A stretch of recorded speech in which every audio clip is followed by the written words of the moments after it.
هتتجوزي اخو العريس يا بنتي؟ ازاي هتجوز اخويا جدي والناس؟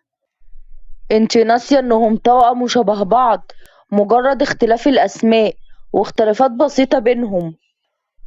هو ايه ذنب خالد يتحمل ده كله ليه؟ انت ناسي يا جدو انه خاطب؟ انا موافق يا بنت عمتي. عين العقل يا ابني، كنت متأكد انك مش هتسيبه أمنية تقع في المشكلة دي ابدا. ده غلط اخويا نادر، وانا هتحمله يا جدي زي ما طول عمري بعملها. ما ينفعش يا جدي ده يحصل.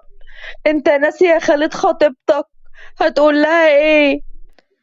يا بنتي صفى الموضوع انا هفهمهولها بطريقتي، بس ارجوكي دلوقتي نخرج ونمشي الموضوع عادي عشان سمعتك وسمعة العيلة يا أمنية. خرجوا وهي قعدت تعيط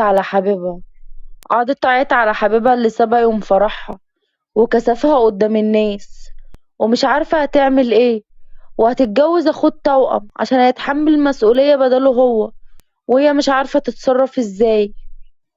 انا عارف يا ابني ان ده ظلم ليك، بس انت عارف ان أمنية ملهاش غيرنا بعد وفاة ابوها وامها من صغرها واحنا اللي مربيينها. عارف يا جدي، وما تقلقش من موضوع صفا، كده كده موضوع جوازي منها قايم على اساس انها هتربي ابني وبس، بس ضغط امي عليا بجوازي منها. بس برضو يا خالد، دي بنت وخطيبتك، ولازم تراعي شعورها اتجاه الموضوع ده وتفهمها. حاضر يا جدي، عن اذنك. عند ام خالد بقى واسمها هدى، وبنت اخوها اسمها صفا وتبقى خطيبة خالد. بس بصراحة يا عمته اللي نادر عمله ده ما يصحش، ازاي يهرب يوم فرحه كده بسهولة؟ بصراحة يا بنتي مش كان عاجبني موضوع الجوازة من البت أمنية دي أصلا. بس ما تعرفيش ايه سبب هروب يوم الفرح يا عمته؟ وانا ايه هيعرفني يا بنتي، يمكن عرف عنها حاجة مش كويسة عشان كده هرب.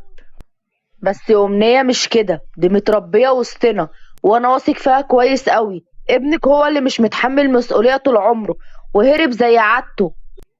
بتدافع عنها على حساب اخوك يا خالد؟ لان عارف اخويا كويس. المهم عشان نصلح غلطة ابنك وبدل ما نتفضح وسط الناس اللي هتيجي الفرح، انا هتجوز أمنية. يا لهوي، بتقول ايه؟ هتتجوز غيري يا خالد؟ اهدي يا صفا، ده مجرد جواز بنكس بيه سمعة عيلتنا قدام الناس. مستحيل اسمح بكده ابدا. انا مش واحد يخلص من الجواز منها يجي التاني عايز يتجوزها. هو في ايه؟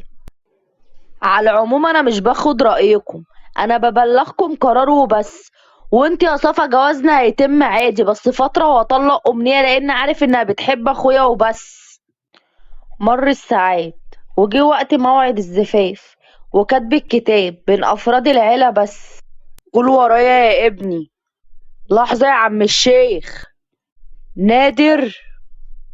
ايوه نادر، اللي الشريفة أمنية ناوية تغفل أخويا وتتجوزه زي ما كانت هتغفلني. أنت بتقول إيه يا نادر؟ بقول إن أمنية حامل. أنت بتقول إيه؟ مين دي اللي حامل؟ أيوة حامل، وأنا مستعد أثبت لكم الكلام ده دلوقتي. اثبت لي يا نادر. الورقة دي تثبت كل حاجة، ده نتيجة تحليل الحمل. خد خالد الورقة وفتحها ولقى فعلا إن هي حامل والنتيجة إيجابية. لكن أمنية مش كده أبدا، مش دي الفتاة اللي اتربت على كده من صغرها، دي متربية تربية كويسة جدا وفتاة بريئة. أمنية، الكلام ده صح؟ أبي خالد، هو أنت مصدق عني حاجة زي كده؟ أنا فعلا عملت تحليل بس عشان الأنيميا، بس زي ما حضرتك عارف إني بعمله كل فترة. جدو صدقني ده مش تحليلي والله، أنا مستحيل أعمل كده يا جدو. مصدقك يا حبيبة جدك، انت تربيتي، لو ما وثقتش في تربيتي يبقى مبثقش في نفسي. نتيجة التحاليل قدامك اهي يا عمي، وهي حامل.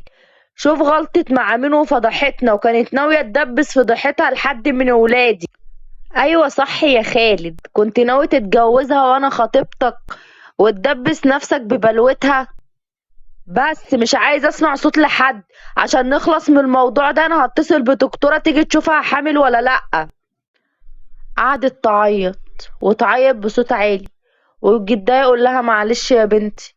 كانت بتعيط على اللي اعتبرته سندها بعد جدها، وكان كل حياتها، وهو اللي ساهم في تربيتها مع جدها أول ما أمها توفت وأبوها، وكانت عندها 7 سنين، وخالد كان عنده 15 سنة.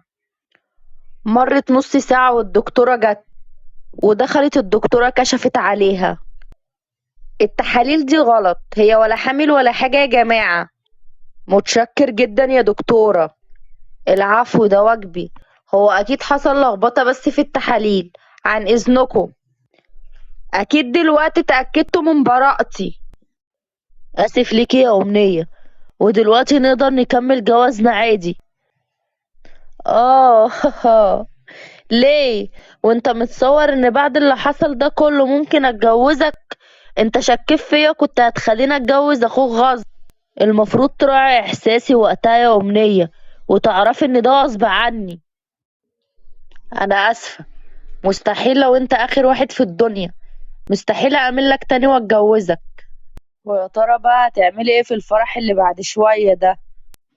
هكمل زي ما كنت مكمل قبل ما تيجي، يعني هنتجوز انا وهي. مستحيل اخليكوا تتجوزوها انتوا الاتنين. انت ناسي يا استاذ خالد انك خاطب والمفروض هتتجوز صفا؟